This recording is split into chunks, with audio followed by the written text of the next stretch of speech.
So, beta, in today's revision session, I have a plan to revise energy from chemicals, and then we will move forward further ahead from energy from chemicals. उससे आगे की तरफ जाएंगे if we get time. But as I said, I'm not keeping a longer class. It's going to be maximum 30 to 40, 45 minutes. Okay.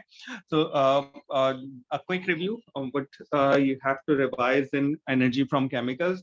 Basically, the same concept that there are two types of chemical reactions: endothermic reactions and exothermic reactions. So the first key point is the definition of endothermic reaction. Okay.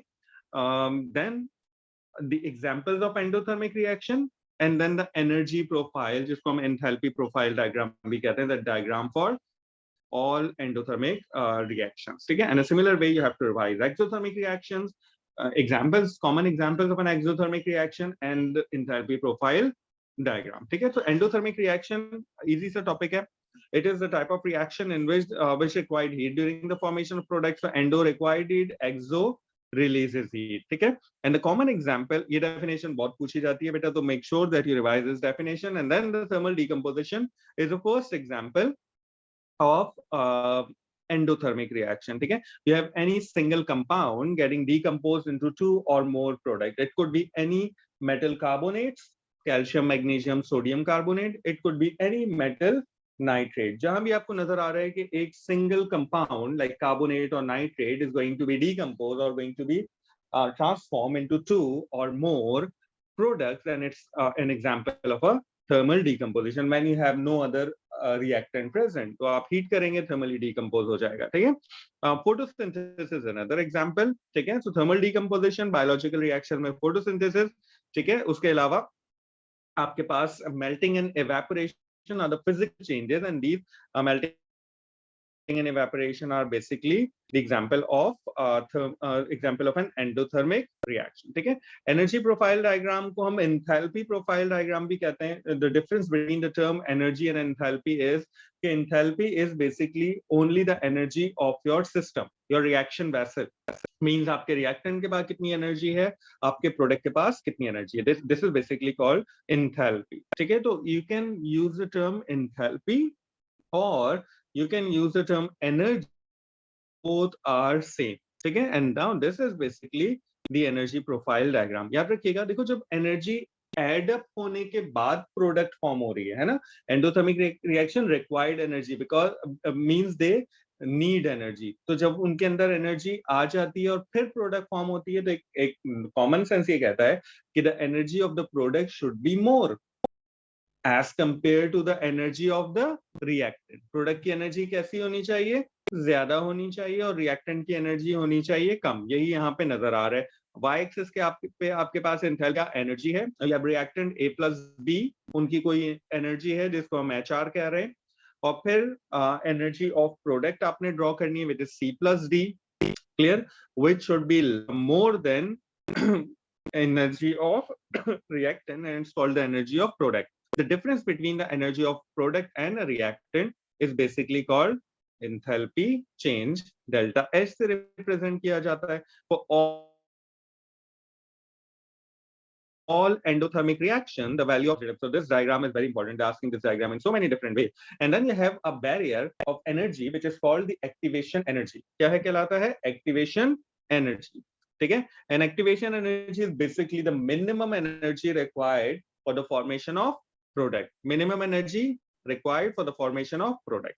For all endothermic reaction, energy of product is always greater than energy of reactant, and the delta HR value when you do product minus reactant is always positive. ठीक है? Energy is absorbed. यही key points हैं. And exothermic reactions are exactly the opposite as endothermic reaction. बिल्कुल उनके opposite होते हैं. ठीक है? किस तरह से opposite होते हैं कि exothermic reaction releases energy during the formation of product. And a common example, combustion, respiration. ठीक है? Clear?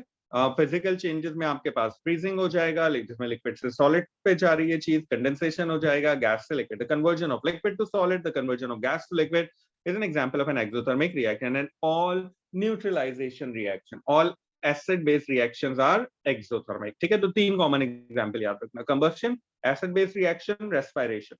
They are exothermic. And physical changes तो आप वैसे ही प्रेडिक्ट कर लेंगे कि अगर कोई चीज लिक्विड से सॉलिड में यानी फ्रीज हो रही है, then it's an exothermic, you are taking out energy from the system. Clear? So this is basically an isothermic reaction. In a similar way, the energy profile is exactly the opposite as it was for endothermic reaction. The energy of product, which is HR, is more as compared to the energy of reactant. Energy of reactant, which is HR, is more as compared to the energy of product. Okay. And then again, the activation energy is going up and then going down towards this. The delta HR is negative, or delta H is negative. That's why the arrow of this delta H is going downward. Energy of the system is getting decreased. ठीक है, downward बनाएंगे, वहां increase हो रहा था तो हमने upward बनाया। तो this is basically an exothermic reaction. ठीक है, HP माइनस HR करोगे एज प्रोडक्ट की एनर्जी कम है, रिएक्टेंट की एनर्जी ज्यादा है, तो आपके पास आंसर हमेशा नेगेटिव आएगा। Means all exothermic reactions have delta H value negative. ठीक है, आसान है, प्रोफाइल एक एक बार जरूर ड्रॉ कीजिएगा अपने पास and match with this notes. ठीक है, ड्रॉ इट बाय योरसेल्फ, खुद से एक दफा रफ पे क्विकली ड्रॉ कर लेना व्हाइल यू रिवाइजिंग इट, और आपने कर ली होगी। And then match it, if you have any confusion then जो है वो उसको करेक्शन कर लीजिएगा। एक्टिवेशन एनर्जी हमेशा याद रखिएगा, activation energy is always from the reactant till the top of the peak, हमेशा रिएक्टेंट से पीक के टॉप तक होती है। ठीक है, clear? This is basically the minimum amount of energy that the particle must possess to perform a product. ठीक है, क्लियर? And then there is the concept of a bond energy. ठीक है, bond energy is basically the energy which is associated for any chemical bond. Clear?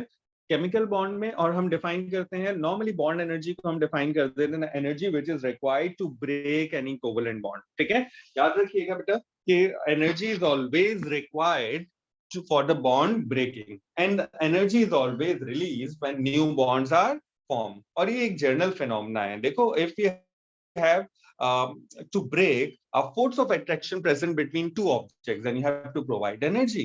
ऐसे ही है ना? So bond क्या है? Bond is the force of attraction between two atoms, so you have to provide energy to break that force of attraction। ठीक है, so breaking के लिए energy required है, तो formation में for sure energy release होगी। ठीक है, अभी they might ask you कि तो इन शॉर्ट अभी इसकी बात आगे करते हैं। In short, bond breaking is endothermic and the bond formation is exothermic. Bond breaking is endo, bond formation is exo. अब अगर उसने दो बॉन्ड एनर्जी वैल्यूज आपको दे दी, बॉन्ड फॉर्मेशन की वैल्यूज दे दी, they give you two bond formation values. ठीक है, एक है -100 और एक है -200।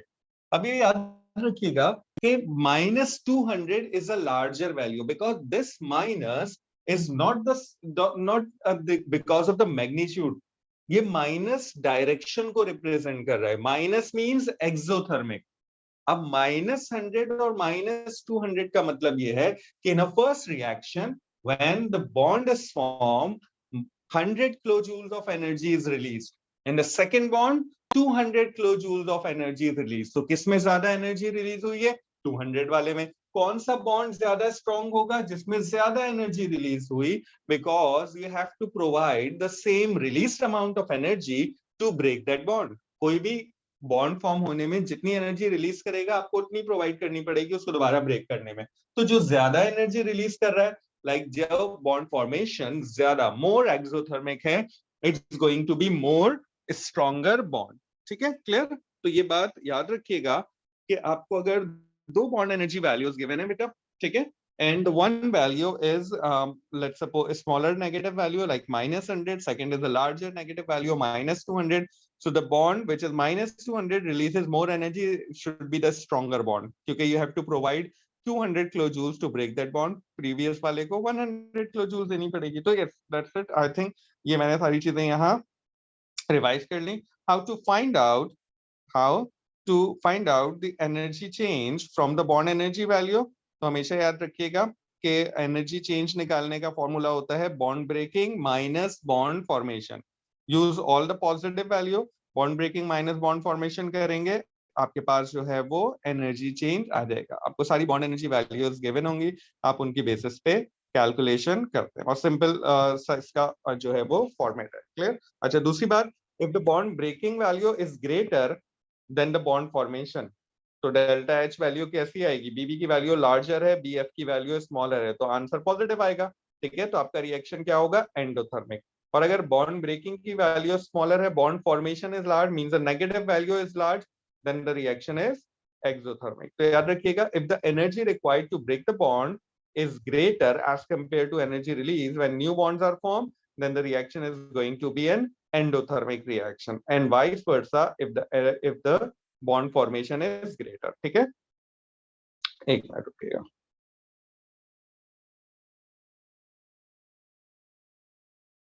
ठीक है बेटा, तो देखो यहाँ भी वही नोट्स यहाँ लिखे हैं, यही नोट्स मैंने अपलोड किए थे। So if the energy required to break the bond is greater than the energy released when new bonds are formed, यानी बीबी की वैल्यू बढ़ी है, बीएफ की वैल्यू बढ़, डेल्टा एच की वैल्यू आपके पास जो है वो पॉजिटिव आएगी। ठीक है,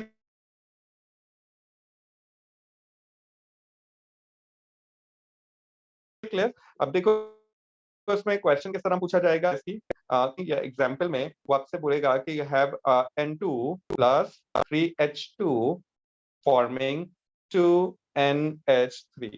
ठीक है, तो सबसे पहले तो आपको ये पता होना चाहिए कि N2 is nitrogen triple covalent bond nitrogen, ठीक है, plus H is hydrogen single covalent bond hydrogen, and you have 3 bonds of this forming 2 times NH H H। ऐसे ही ना, अमोनिया यही होता है, तो ये क्या हो जाएगा?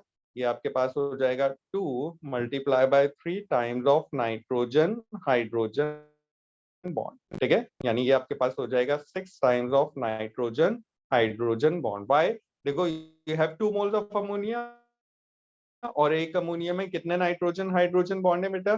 3 नाइट्रोजन हाइड्रोजन बॉन्ड है। तो टोटल कितने, 2 अमोनिया में कितने नाइट्रोजन हाइड्रोजन ब्रेक हो रहे हैं? 6 नाइट्रोजन हाइड्रोजन बॉन्ड ब्रेक हो रहे हैं। अब now this is basically B B, ये बॉन्ड ब्रेकिंग है, रिएक्टेंट्स के बॉन्ड हमेशा ब्रेक होते हैं, and this is bond formation.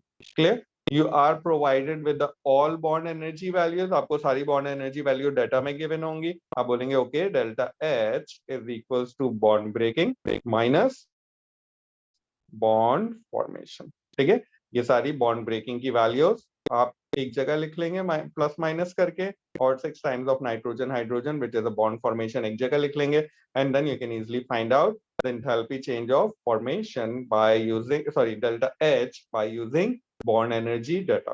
ठीक है, क्लियर है? बुक में एक सॉफ्ट एग्जांपल है, पास पेपर में ये अब तक नहीं पूछा गया है। Clear? So this is basically the energy from chemical. सही है, सो इतना सही है, आराम से दोबारा अच्छे तरीके से इसे आप रिवाइज कर सकते हैं।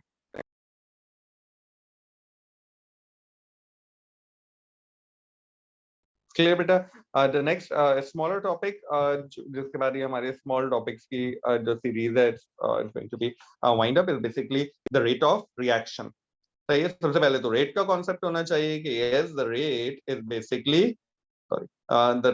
is basically the change in the concentration of reactant or product per unit time। ठीक है ना, रेट क्या होता है? Change in the concentration of reactant or product per unit time, this is basically called the rate of reaction। सही है, so rate of reaction में आपसे पूछा जाएगा कि भाई रेट ऑफ रिएक्शन क्या करता है, which is the speed of reaction।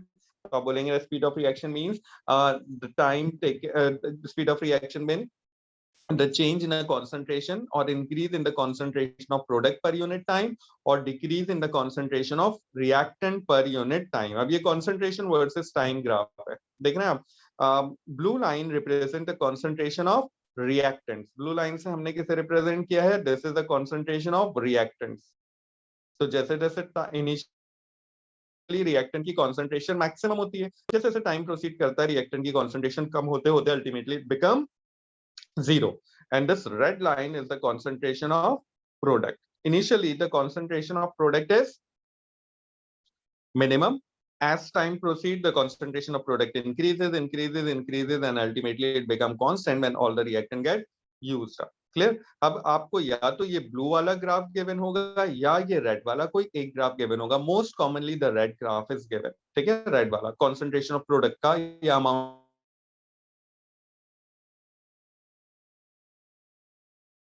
Amount of product का ग्राफ गिवन होता है। आपको अगर इस ग्राफ है तो y एक्सिस पे आपके पास कॉन्सेंट्रेशन है, चेंज होगा y2 माइनस y1, और x एक्सिस की वैल्यू होगी x2 minus x1, and you know that y2 minus y1 और x2 minus x1 is called a gradient. Means if you are provided with a concentration versus time graph, अगर आप concentration time graph given है तो rate of reaction क्या होता है? Rate of reaction is the slope gradient. कोई भी दो कॉन्सेंट्रेशन पिक करें आप, उसको आप एक y2 होगी एक y1 होगी, उन्हीं कॉन्सेंट्रेशन पे जो भी टाइम है वो पिक करें, and you can easily calculate the gradient, which is the rate of reaction. It is possible that they give you the concentration of product versus time graph with the numerical values. यानी पूरा एक proper graph को दें और आपसे बोलें कि rate of reaction निकाल के दिखाइए, ठीक है? तो आपको क्या करना है, आपको एक तो इनिशियल कॉन्सेंट्रेशन ले लेनी है 0 वाली, ठीक है, और एक कोई फाइनल कॉन्सेंट्रेशन पिक करके चाहें तो आप उस पे जो है वो टेंजेंट ड्रॉ करके you can make the triangle and slope निकाल सकते हैं। हाँ बोले बेटा। सर अगर रिवर्सिबल रिएक्शन हो तो फिर यही रहेगा या फिर चेंज होगा ग्राफ? नहीं, ग्राफ सेम रहता है बेटा। रिवर्सिबल रिएक्शन में भी कॉन्सेंट्रेशन ऑफ प्रोडक्ट का ग्राफ हमेशा ऐसे सेम रहेगा आपका, ठीक है? फर्क सिर्फ इतना आता है कि उस केस में रिएक्टेंट 0 तक नहीं पहुंचते, ठीक है? किसी एक 0 से पहले किसी एक पॉइंट पे कांस्टेंट हो जाते हैं, क्योंकि सारे रिएक्टेंट यूज्ड अप नहीं होते ना। तो बस ये माइनर सा डिफरेंस है कि इस रीजन में छोटा सा डिफरेंस ये होता है कि ये 0 तक नहीं आता, ठीक है? क्लियर? सो स्लोप, अच्छा अब याद रखिएगा कि अगर आपको दो ग्राफ दे दिए जाएं, एक ग्राफ का स्लोप ज्यादा स्टीपर हो, इसका मतलब वो ज्यादा फास्टर है। जितना ज्यादा स्लोप, मतलब जितना स्लोप की वैल्यू ज्यादा होगी उतना ज्यादा रिएक्शन फास्टर होगा। जितना स्लोप कम स्टीपर होगा, जितना स्लोप हॉरिजॉन्टल होता जाएगा, उतना रेट ऑफ रिएक्शन। अच्छा, क्या rate of reaction throughout the entire course of a chemical reaction same रहता है? तो जवाब है no. Initially the rate of reaction is maximum, इसीलिए हम इनिशियल कॉन्सेंट्रेशन और एक कोई फाइनल कॉन्सेंट्रेशन पिक करके रेट निकालते हैं। Initially the rate of reaction is maximum, as the time proceed the rate of reaction decreases and ultimately it become 0, ठीक है? इनिशियली मैक्सिमम होता है, जैसे जैसे टाइम प्रोसीड करता है कम होते होते होते रेट ऑफ रिएक्शन 0 हो जाता है। Why the rate of reaction decreases? Because the reactants are getting used up. Reactant की कॉन्सेंट्रेशन कम होती जा रही है, they are getting converted into product, तो इसलिए हमारे पास रेट ऑफ रिएक्शन डिक्रीज होता रहता है, ठीक है?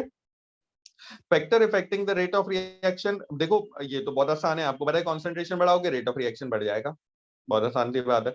लेकिन इसको 2 लाइंस में प्रॉपर्ली एक्सप्लेन करने के लिए प्रॉपर वर्डिंग आपको आनी चाहिए, and this is the proper wording, ठीक है? वो आपसे पूछेगा explain the effect of increasing concentration of reactant on this particular chemical reaction. कोई भी एग्जांपल दे देगा, बोलेगा इसमें और हाइड्रोजन ऐड कर दिया, इसमें और HCl ऐड कर दिया, HCl की कॉन्सेंट्रेशन बढ़ा दी, तो आपको अच्छे तरीके से याद होना चाहिए कि आपको इसको कैसे लेके चलना। तो ऑन इंक्रीजिंग, ठीक है, सॉरी, हाँ, on increasing the concentration, the rate of reaction increases, ठीक है? Because there are more particles in a given volume, the frequency of collision increases and hence the rate of reaction increases, ठीक है? Energy of particle increase नहीं होती concentration बढ़ाने से, frequency of collision बढ़ जाती है। ज्यादा collision होते हैं, ज्यादा कोलाइड करने की वजह से ज्यादा rate of रिएक्शन होता है, ठीक है? No effect on the rate of reaction on increasing the concentration of product. अगर ये इरिवर्सिबल रिएक्शन है, इरिवर्सिबल रिएक्शन, तो आप प्रोडक्ट की कॉन्सेंट्रेशन बढ़ाओगे, रेट ऑफ रिएक्शन पे कोई फर्क नहीं आएगा। Rate of reaction is only affected by the increasing और change in the concentration of reactant, ठीक है?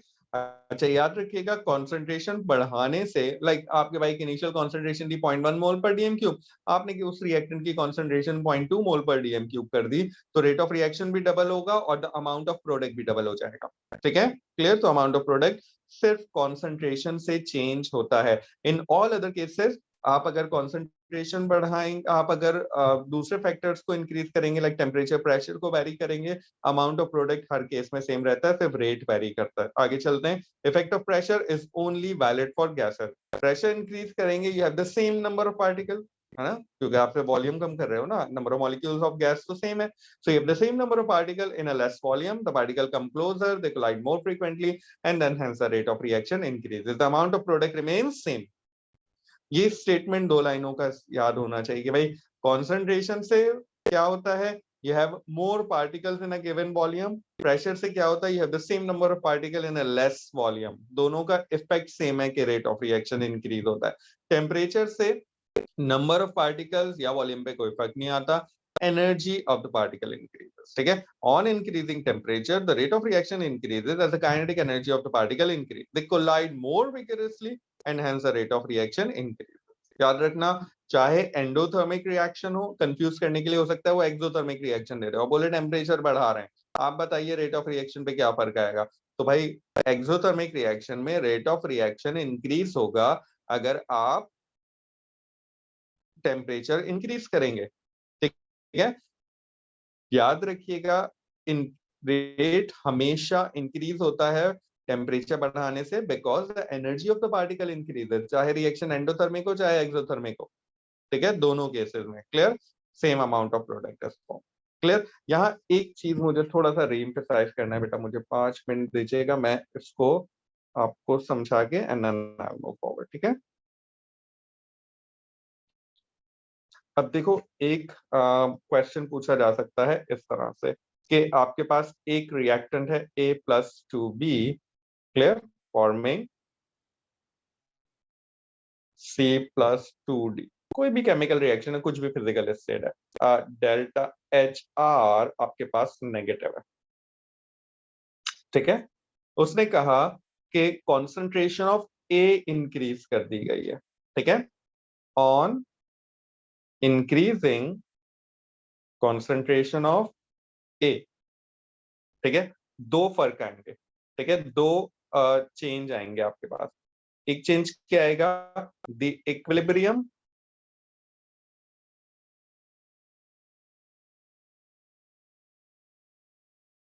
Shifts towards product side.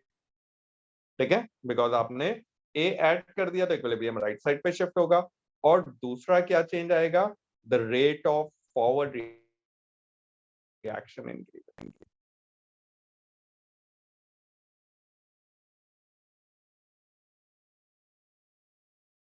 ठीक है, clear. In a similar way, अगर आप टेम्परेचर इंक्रीज कर देते हैं, ऑन इंक्रीजिंग टेम्परेचर, दो इफेक्ट आएंगे.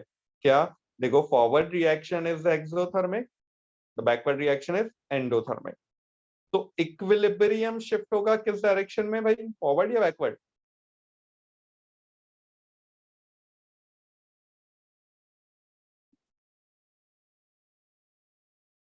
रिएक्टेंट साइड, है ना. Why? Because the backward reaction is endothermic. आप टेम्परेचर इंक्रीज कर रहे हैं, टेम्परेचर इंक्रीज करने पे किस डायरेक्शन में जा रहा है, जो डायरेक्शन एंडोथर्मिक है, यानी जो डायरेक्शन पॉजिटिव है हमेशा वहां जाता है. ठीक है, और दूसरा इफेक्ट क्या आएगा, रेट ऑफ रिएक्शन इंक्रीजेस. ठीक है, फॉरवर्ड का नहीं बैकवर्ड का भी, दोनों का रेट ऑफ रिएक्शन इंक्रीज हो जाएगा. ठीक है, you will get more, you will get less amount of CND, less amount of CND but in a less time. जल्दी मिलेगा, कम मिलेगा क्योंकि इक्विलिब्रियम लेफ्ट साइड पे शिफ्ट हो रहा है. ठीक है, बट आपके पास जो है वो जल्दी मिलेगा. तो याद रखिएगा कि shifting of equilibrium is a different thing. ठीक है, टेम्परेचर बढ़ाओगे रेट हमेशा बढ़ेगा, फॉरवर्ड का भी बैकवर्ड का भी. ठीक है, shifting of equilibrium is a different thing, वो आपने इक्विलिब्रिया के हिसाब से सोचना है. तो ये एक की पॉइंट है, इसमें बच्चे अक्सर कंफ्यूज रहते हैं कि टेम्परेचर बढ़ाएंगे तो इक्विलिब्रियम को बेटा हम एक्सप्लेन करेंगे ऑन द सिमिलर बेसिस जैसे हम नॉर्मली इक्विलिब्रियम को एक्सप्लेन करते हैं. एक तरफ पहले इक्विलिब्रियम सोच लेना, उसे एक्सप्लेन कर देना, एंड देन रेट तो टेम्परेचर बढ़ाने से हमेशा बढ़ता है. तो आई होप कि ये बात समझ में आ गई होगी. ठीक है,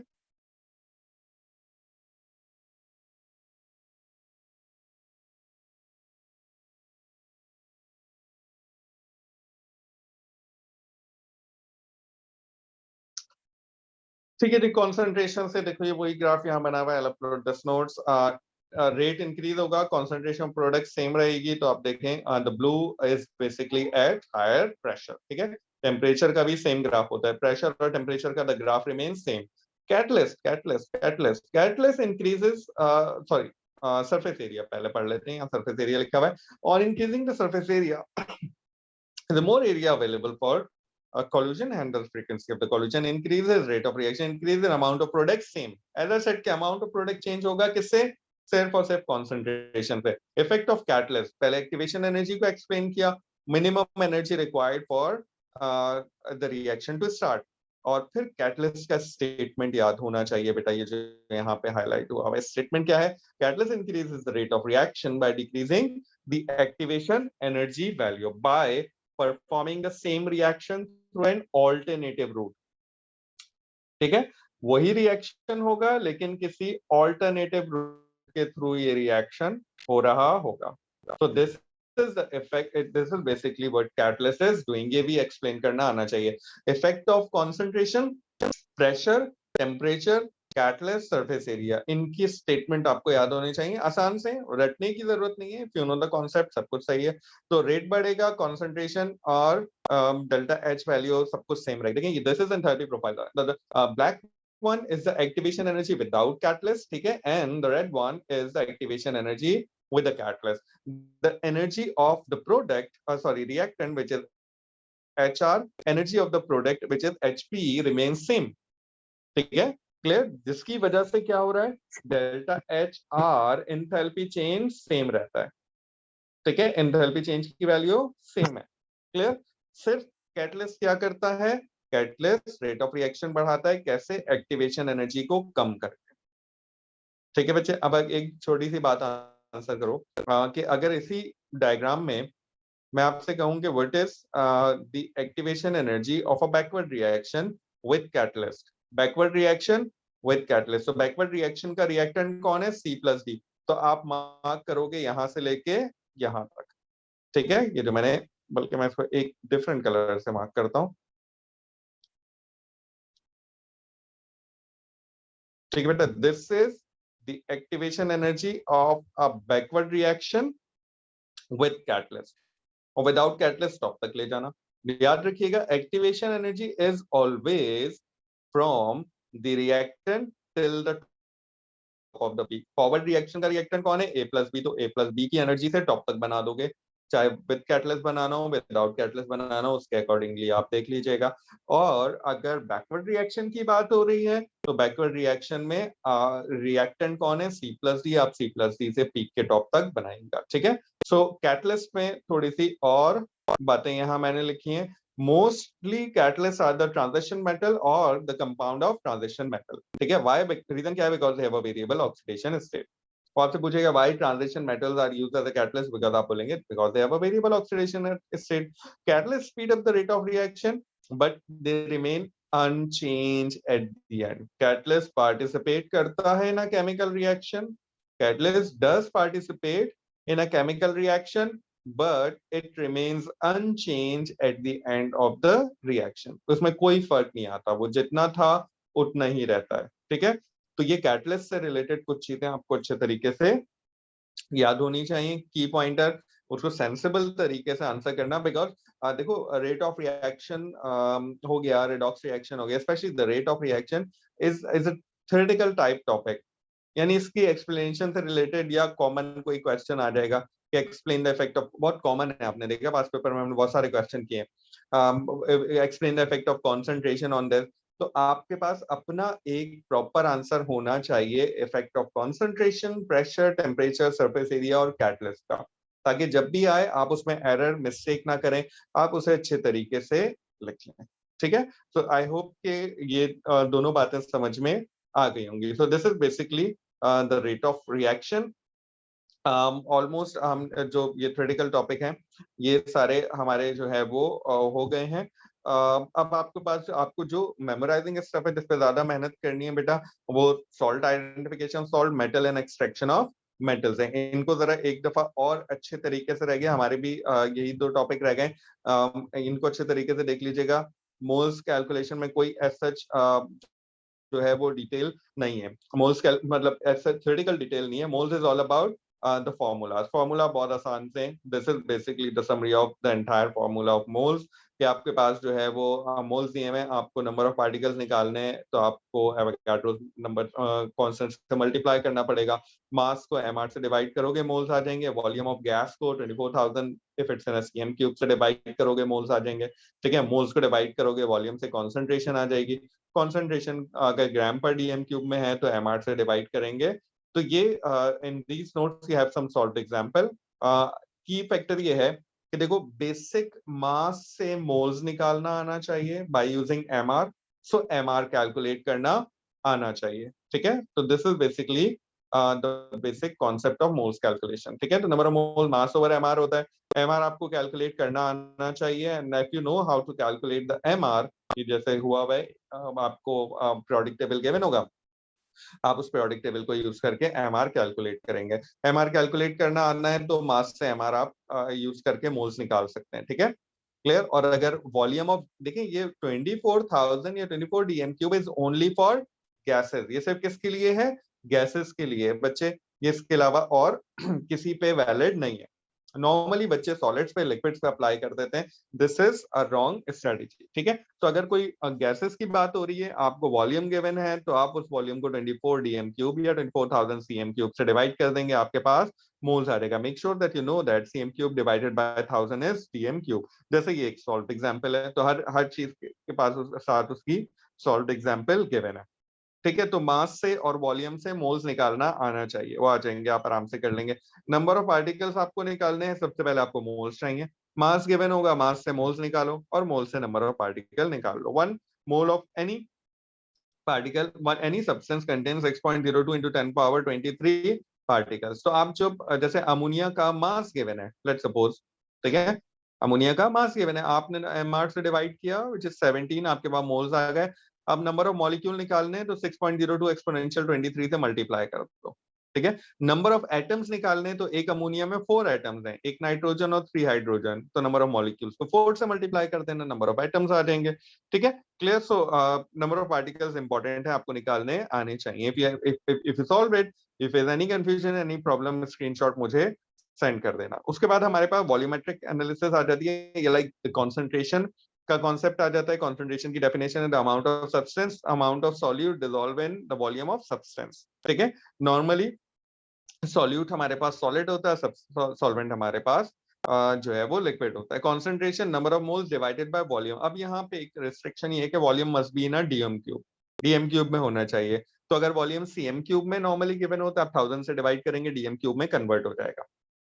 कॉन्सेंट्रेशन यूजुअली 0.1, 0.01, 0.2, 0.3 इस तरह होती है। तो अगर आपकी कॉन्सेंट्रेशन अगर मास टन्स में नहीं है, तो उस केस में बात कर रहा हूं। अगर मास इन ग्राम गिवन है या मोल्स थोड़े से गिवन है आपके पास, लाइक 0.0001 मोल्स हैं, तो कॉन्सेंट्रेशन कभी भी 200 नहीं आ सकती, कॉन्सेंट्रेशन कभी भी 1 into 10 पावर -6 नहीं आ सकती। इसका मतलब आप एक दफा क्रॉस चेक जरूर करना कि कॉन्सेंट्रेशन के केस में आपने सीएम क्यूब को डीएम क्यूब में कन्वर्ट किया या नहीं किया, ये इंपॉर्टेंट बात है, ठीक है, क्लियर। और अगर ग्राम पर डीएम क्यूब में कॉन्सेंट्रेशन है, तो आप क्या करोगे, ग्राम पर डीएम क्यूब में निकालनी है, तो आप मास को डीएम क्यूब वॉल्यूम से डिवाइड कर देंगे। ग्राम पर डीएम क्यूब को मोल पर डीएम क्यूब में कन्वर्ट करने के लिए आप mr से डिवाइड कर देंगे, सही है, clear. So this is basically the basic moles के सारे कॉन्सेप्ट, ठीक है। उसके बाद इंपेरिकल और मॉलिक्यूलर फॉर्मूले की कैलकुलेशन है बेटा, बहुत इंपॉर्टेंट है, हम अभी रिवाइज भी कर चुके हैं। परसेंटेज गिवन होती है, AR से डिवाइड करते हैं, मोल्स आ जाते हैं, स्मॉलेस्ट नंबर से डिवाइड करते हैं, मोलर रेशियो आ जाता है। अगर मोलर रेशियो कोई डेसिमल में आ रहा होता है या हाँ डेसिमल में आ रहा होता है, तो आप किसी भी एक ऐसे नंबर से मल्टीप्लाई कर देते हैं सबको कि वो नियरेस्ट राउंडेड ऑफ वैल्यू बन जाए। यानी 1.3 आ रहा है, तो आप 3 से सबको मल्टीप्लाई कर देंगे, ताकि आपका जो 1.3 है वो nearest rounded off value. Maximum आप 0.1 0.2 तक राउंड ऑफ कर सकते हैं विदाउट मल्टीप्लीकेशन। 0.1 पॉइंट यानी 1.1 और 1.2 या 2.8 और 2.9 को राउंड ऑफ कर सकते हैं 3 पे और 1 पे to the nearest rounded off value. इससे अगर 1.3 है या 2.7 है, तो आपको मल्टीप्लाई करके किसी भी नंबर से, चाहे 2 से है, 3 से, 4 से, 5 से मल्टीप्लाई करके चेक करना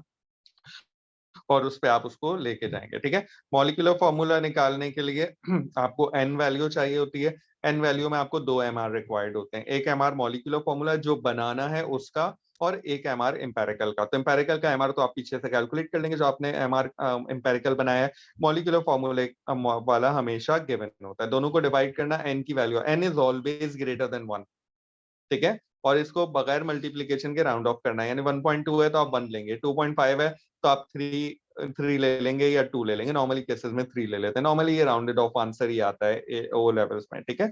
आंसर ही राउंडेड ऑफ आएगा आपका। तो n की वैल्यू 2 है तो एम्पेरिकल को 2 से मल्टीप्लाई कर देना, सारे सारे कोफिशिएंट को, और अगर 3 है तो 3 से मल्टीप्लाई कर देना, ठीक है। Clear. Percentage of element important है आपको, ये बार बार हमने रिवाइज किया फॉर्मूला कि number of element, percentage of element कैसे निकलेगी। जो भी एलिमेंट जिसकी परसेंटेज निकालनी है उसके AR को उसके नंबर ऑफ एटम से मल्टीप्लाई कर देंगे और डिवाइड कर दोगे टोटल मॉलिक्यूल के MR से इनटू 100। जैसे अमोनिया में नाइट्रोजन की परसेंटेज हमने कैलकुलेट करी है, ठीक है। तो 1 नाइट्रोजन था तो 1 into 14 which is the AR of nitrogen divide by 17 into 100, ठीक है, परसेंट। तो this is basically how stoichiometric ratio molar ratio कहलाता है। बैलेंस्ड केमिकल इक्वेशन गिवन होगी या आपको खुद बैलेंस करनी होगी, इट डजंट मैटर।